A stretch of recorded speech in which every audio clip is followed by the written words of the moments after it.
My name is Cindy Wanek. I just recently graduated from this school in January, and just a couple weeks ago took my national exam and passed. So I think you're all in the right school, obviously. I would think that. And I think they prepare you really well for the test. I come from a teaching background. I've taught elementary school for 30 years and decided a couple years ago that this is what I wanted to do. And I'm really glad that I am.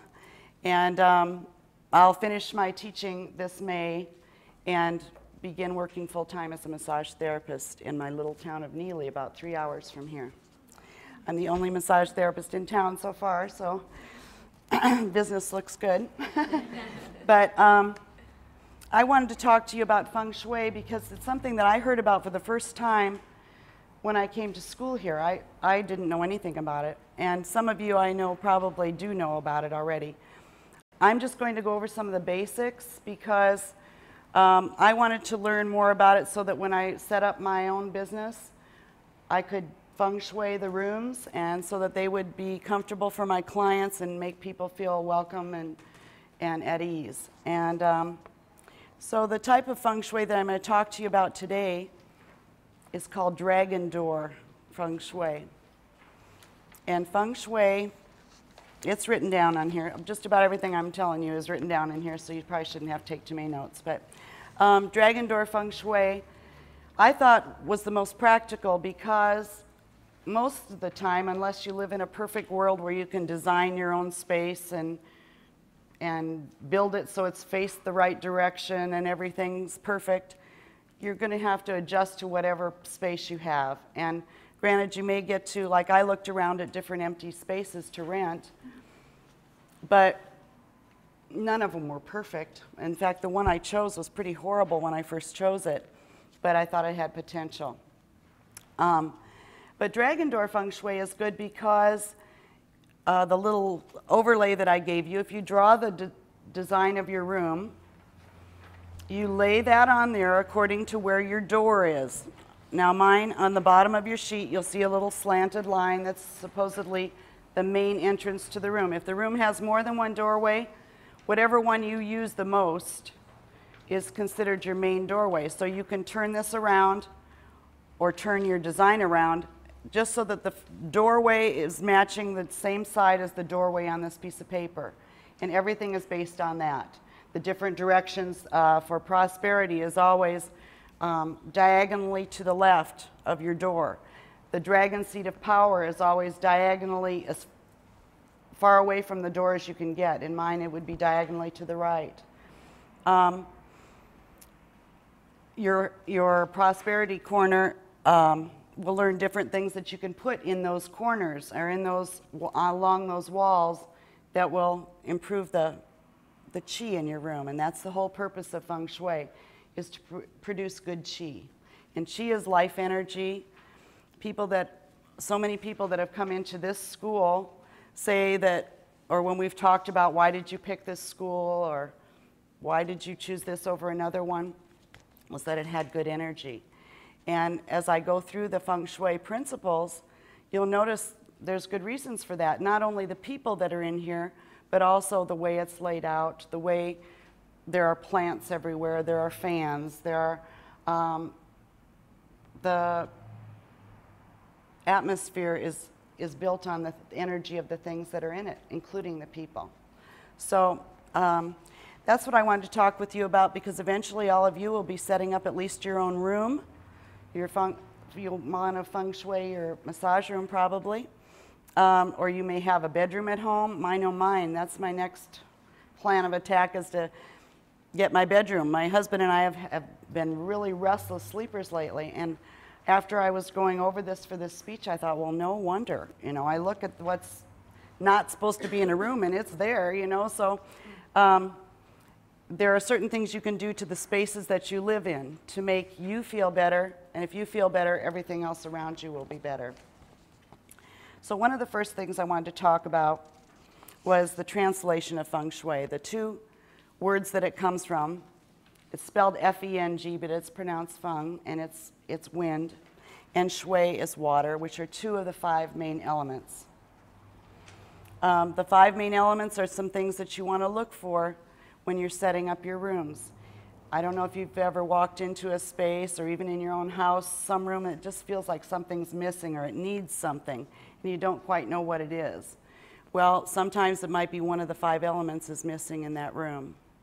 Something I thought of for here that maybe is missing is a water element, that we might need a water element in this building. But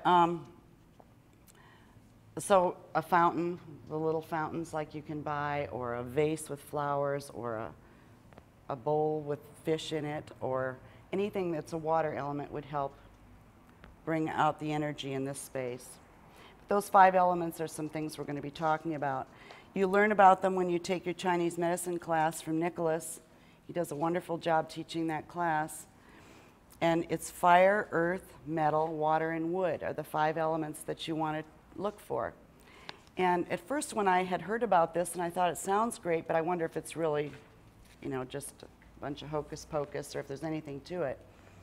Well, I had redone a room in my house, and it was my space. My husband didn't have anything to do with it. I didn't have to try to please him with the colors or what I put on the walls or anything.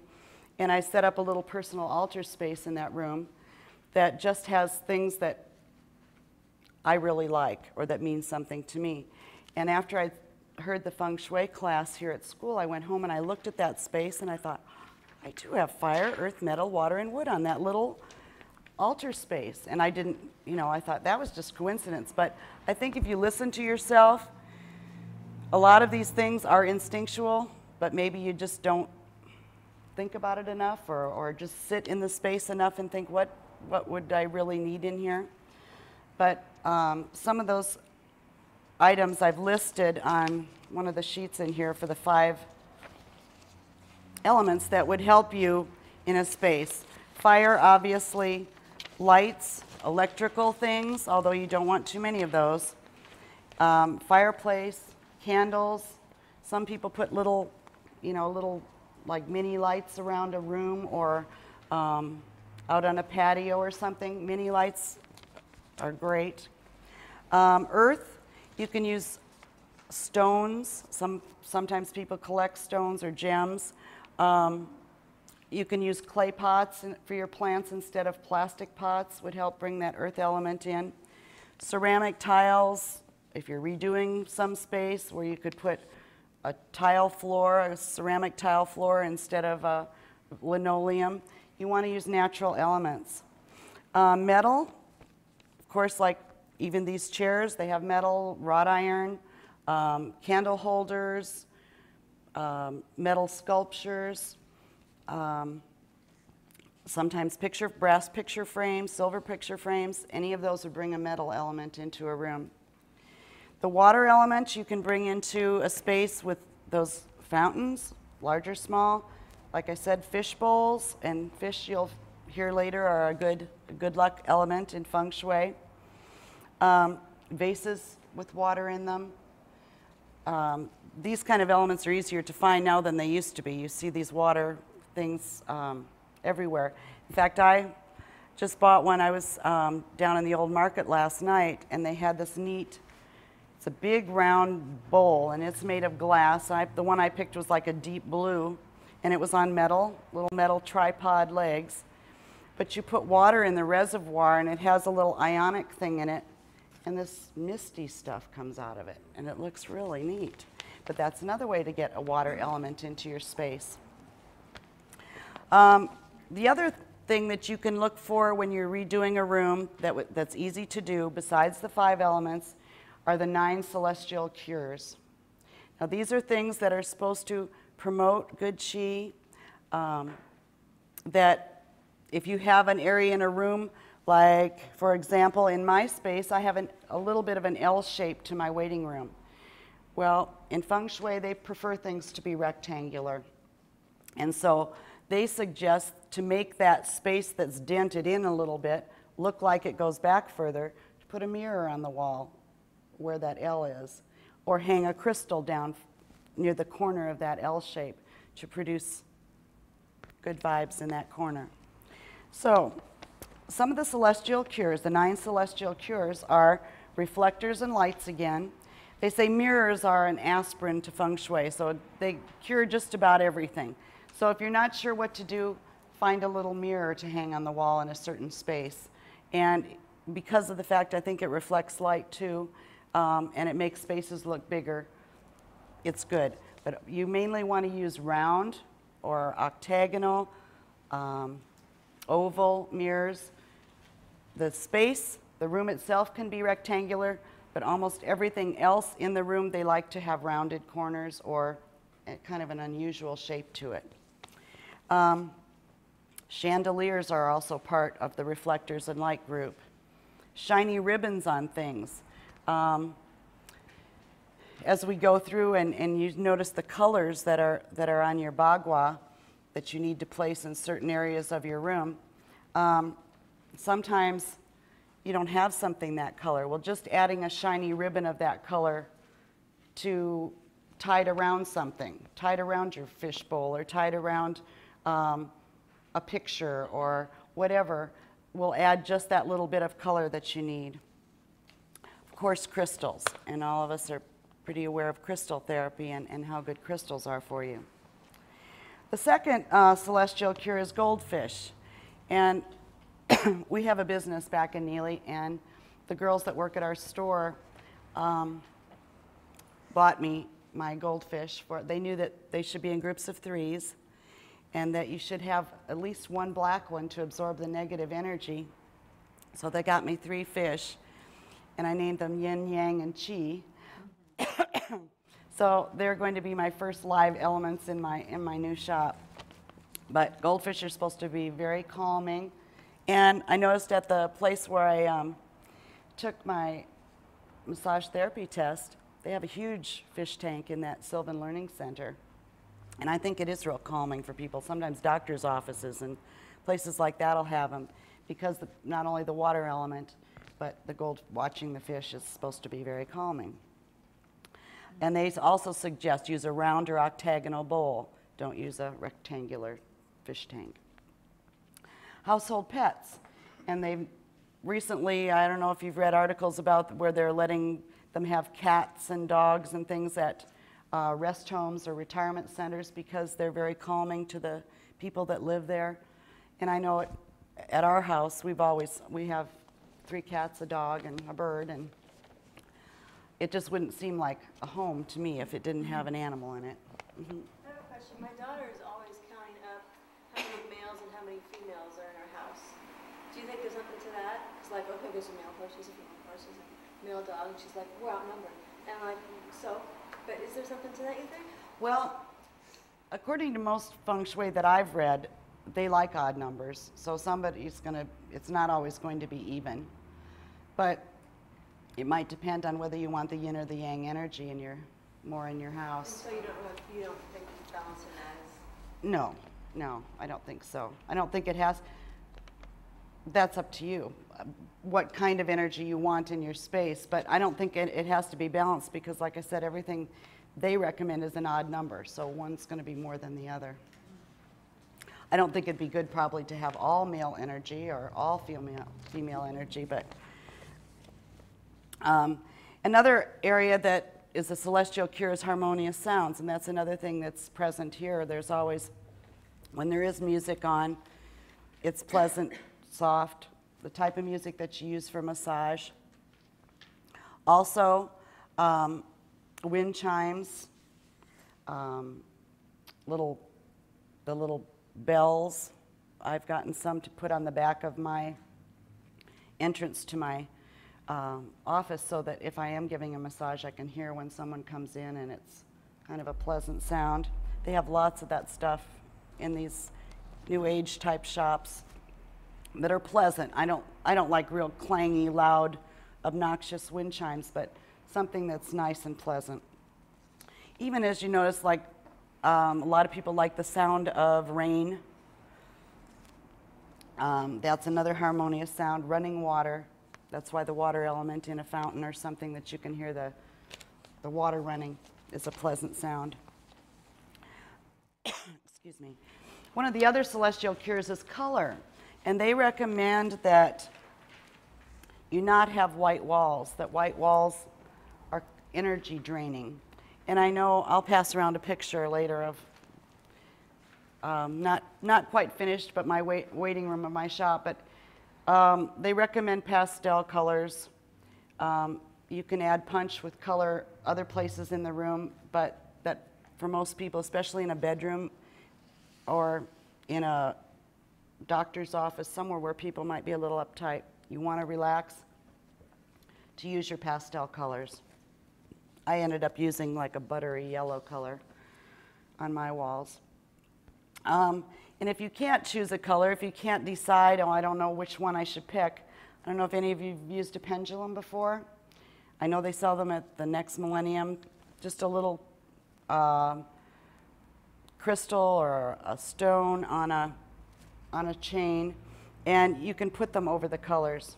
Ask yourself what's yes or what's no before, and it'll go one way for yes and another way for no, and yours might be different than the person next to you, so you need to ask, but it can help you decide if you can't make up your mind on colors to use. Plants and flowers obviously make people feel good. I don't know if you've seen Dr. Weil. Have you gone through the Dr. Weil tapes? I know that was one of the first things I said, yes, I can buy flowers and have a good reason, you know. But to keep flowers in your space, and that's something that I always want to have in my shop too. I just think it makes people feel better. But that goes the same for plants. And like we were talking before, the prosperity corner in your space, they recommend round-leafed plants, not the pointy kind.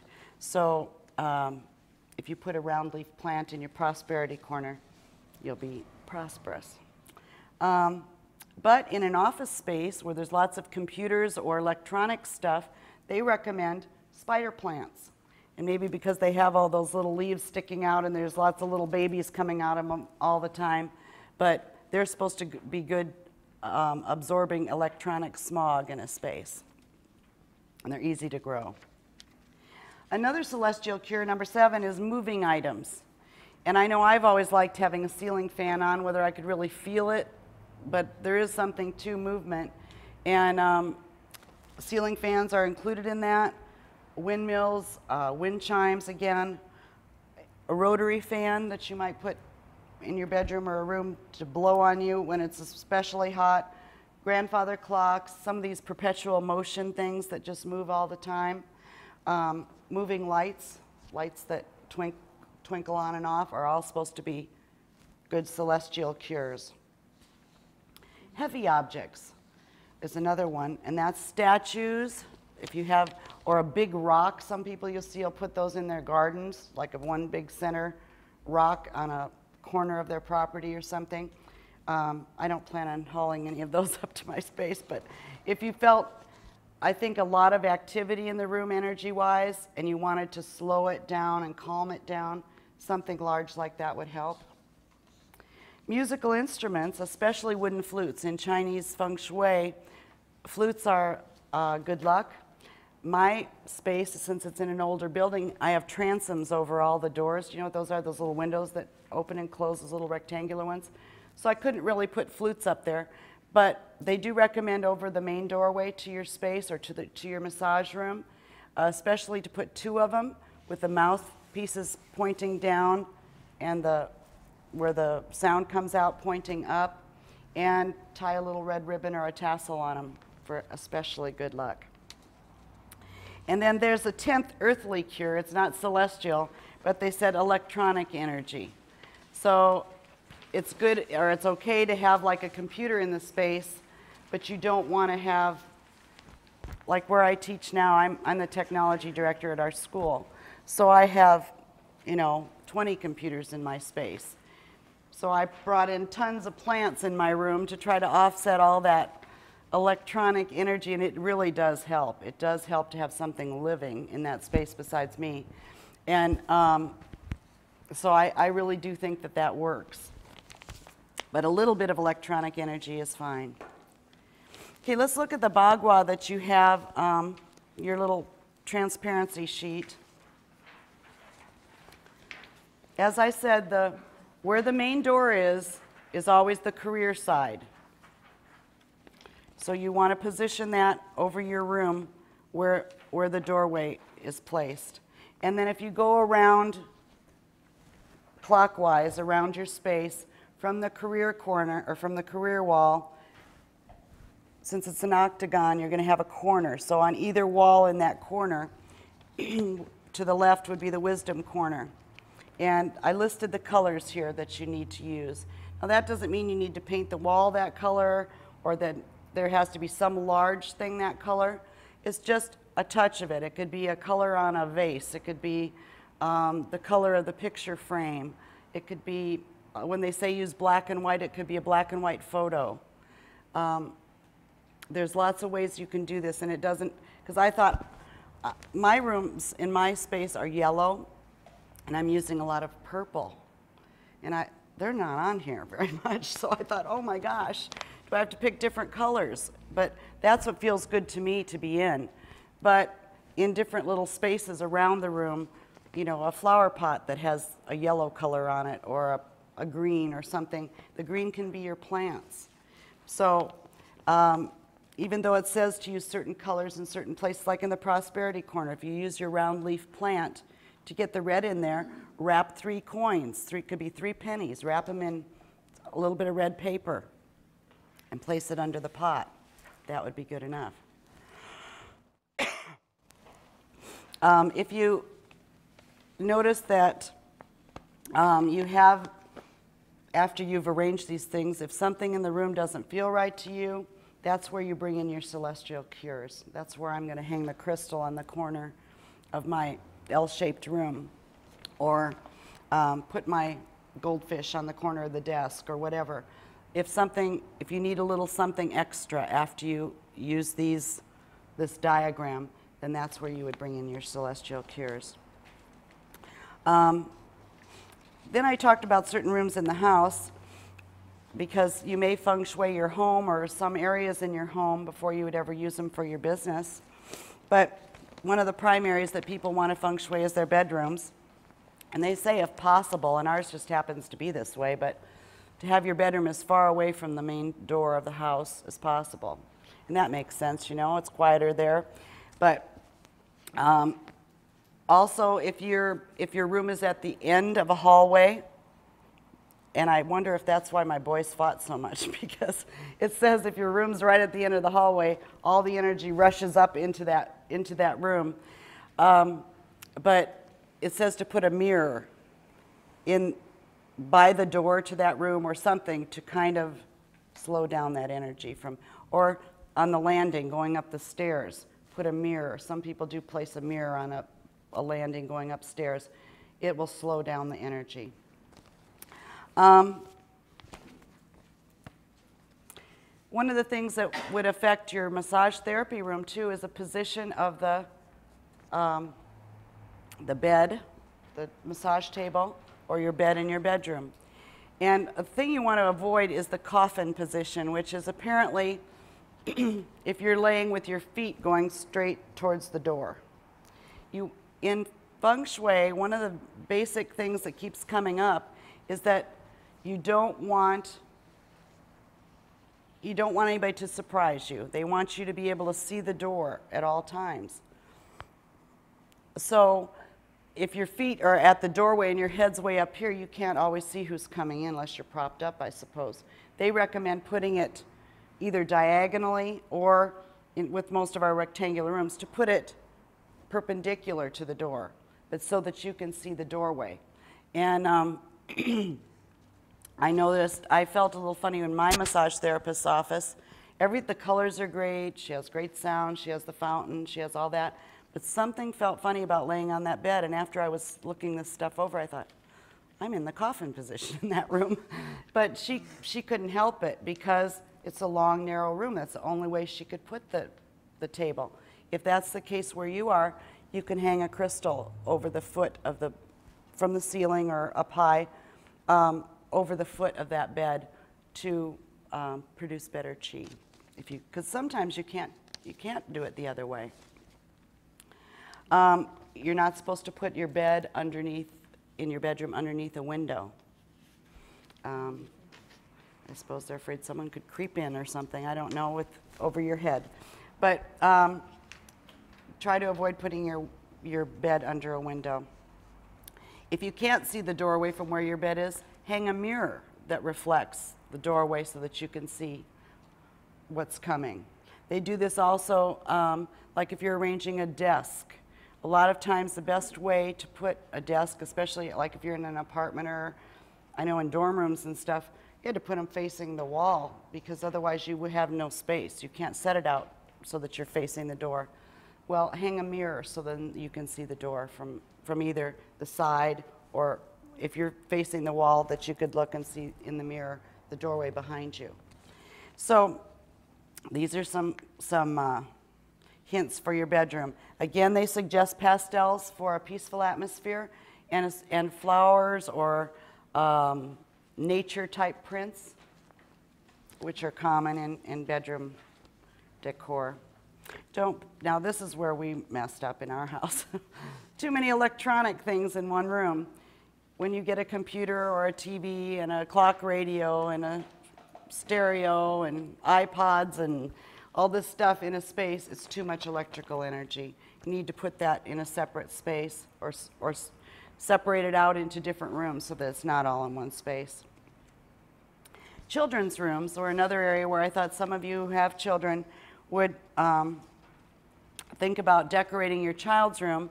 And they say it's really good, and I think it's good in any space, but I think they recommend having something either made by other family members, or a picture of family members, or a picture drawn by a younger brother or older brother and sister. Maybe a toy chest made by the dad or the grandpa or something, but have family energy in that space. And I think that's nice in almost any room. Another thing as far as pictures go, I thought it was interesting when I was reading about it that if you have pictures out of relatives and there's Uncle Joe that you can't stand, put the picture away.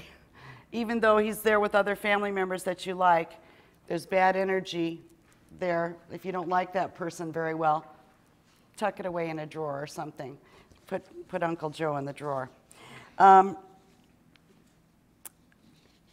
your sheets, I included some lucky charms that, according to that single sheet of paper that I gave you, you can look up and see what year you are.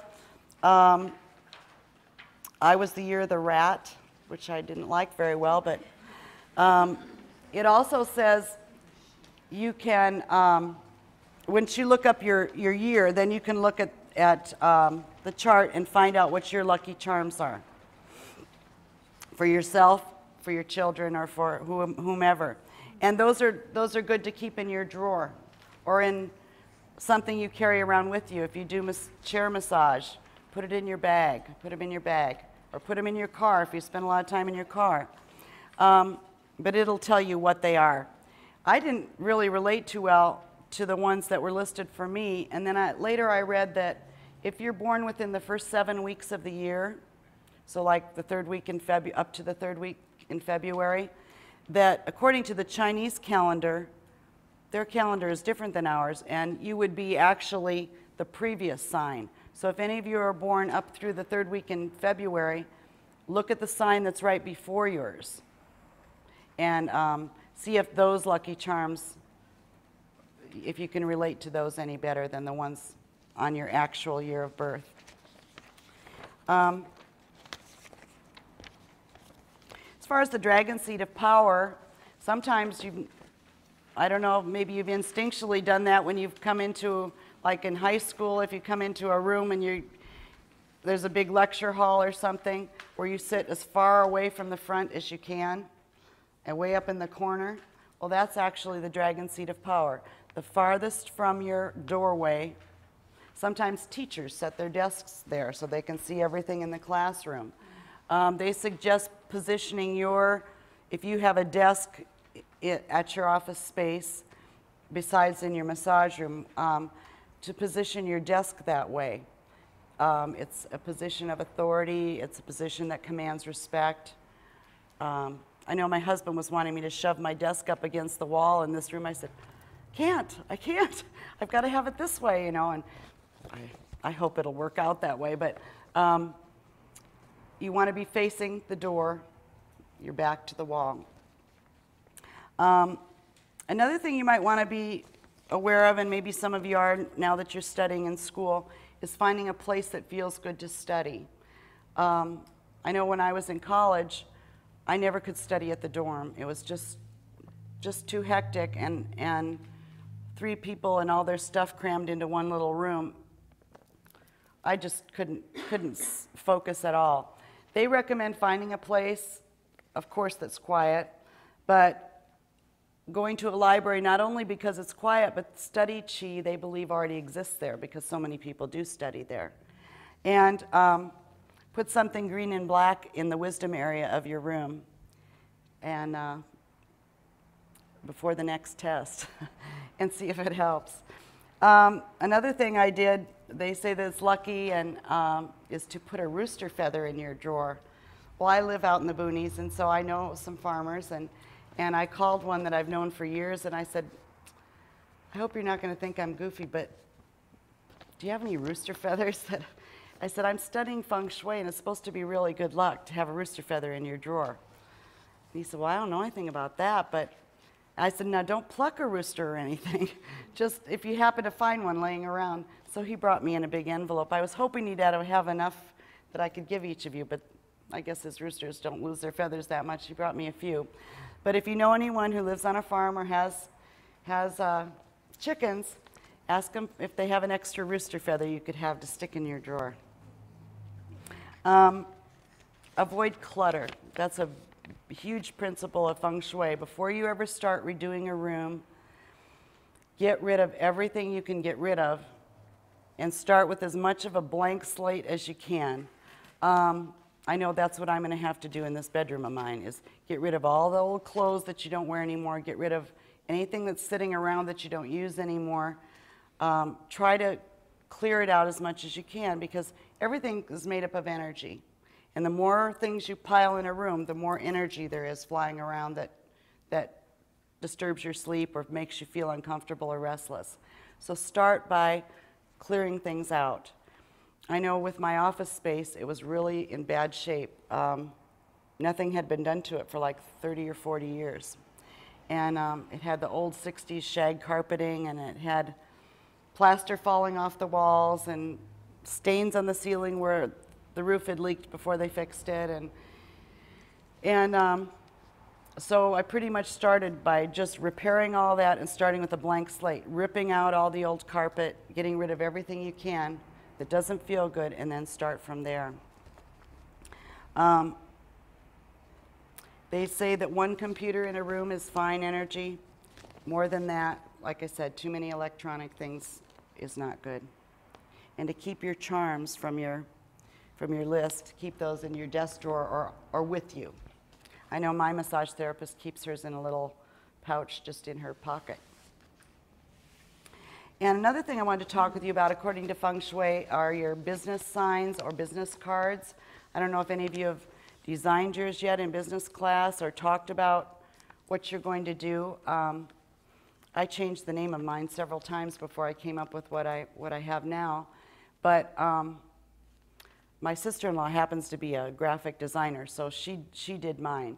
But when you're thinking of your what you want to call your business, if you're an independent contractor working within another space and you can have your own name for your business, try to make it simple. They suggest no more than 3 to 5 colors, and in Chinese Feng Shui, they include white as a color, not just a non-color. It is a color.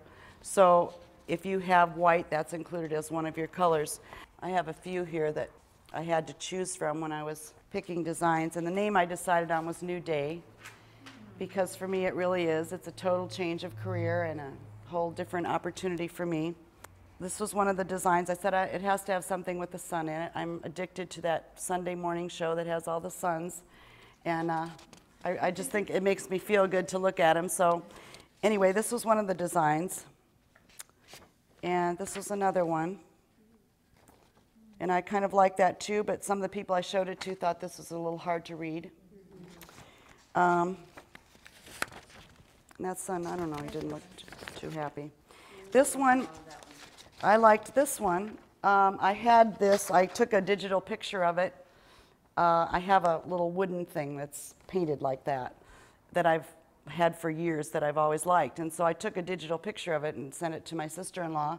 I said, can you do anything with this for a sign? So this is what she came up with, and I really like that. But then I thought maybe it'd be kind of hard to reproduce. It does end up having more than your 3 to 5 colors on it, which I wasn't thinking about at the time. And another rule, according to Feng Shui, is to have your card or your sign be wider than it is tall. So this wouldn't have fit that either. So this is the one I ended up with. It's simple, and it's reproduced real easily onto my business cards. Someone came and put it on my door, so it shows up well on the door. So think simple and something plain and easy to read, and try to keep the colors between 3 and 5. Remember, they like odd numbers, so there must be something to it, because I know the people that I showed the ones to preferred this also. And I'll send around a little picture of my shop. Picture olive green shag carpeting and plaster falling off, and then, but I don't have it all arranged yet. I was hoping I'd have pictures for my prosperity corner and all these things ready to bring to show you, but I'm being too picky about what I'm picking out for those areas, so I don't have it all yet. So it'll be a process of accumulating things little by little. But I really do think there is something to it. The friends and people that have come up to see the space feel real comfortable in it. I'd suggest at least you give it a try, maybe with some room at home, and see if you notice a difference. It's been around for over 2,000 years, so originally it was just used for emperors in China. So you might give it a try and see if you notice a difference in your space. Any questions? Yeah.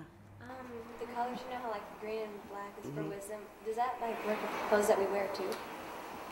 Like the colors of... Well, you could, but you wouldn't have to. If you want to use that, then you'd have it everywhere in your space if you're using those colors. I think they're good luck colors in Chinese, and I think you've noticed if you've gone in a lot of Chinese restaurants, there's a lot of red and white and black, because those are big colors in the in doing Feng Shui. So if you want to wear them in your clothing, that'd probably be just that much better if you feel comfortable in that. But like I say, those weren't my colors. That isn't what I feel comfortable in or in my space. So you might have to work them in a little more subtly. Just in general, just you look at someone wearing pastel, does that make you feel like peaceful? Or I don't know if it's so much what you're wearing as the environment you're in. I don't know. And I think that depends on the person. Some people are more bold colors and bright designs and things. I think you have to suit that to your personality, what makes you feel comfortable. And I'm kind of new at this. This is just what I've learned from trying to do my own space. So there are tons of books out there. There's videotapes. One of the ones that I used, Feng Shui in 5 minutes, some real basic principles, and that's a lot of the stuff that I put on the information that I gave you. Because it's kind of overwhelming. I mean, you can buy books this thick. I bought a more detailed book for a friend who was going to be building a house. So they had to choose the land. They could turn the house whatever way they wanted to. They had all those decisions to make. So they could pick the ideal spot, but most of us don't, you know, we're where we are, and so we need to make the best of it. And I thought this Feng Shui was more practical for most of us. Any other questions? Good luck to all of you. Thanks. Thank you.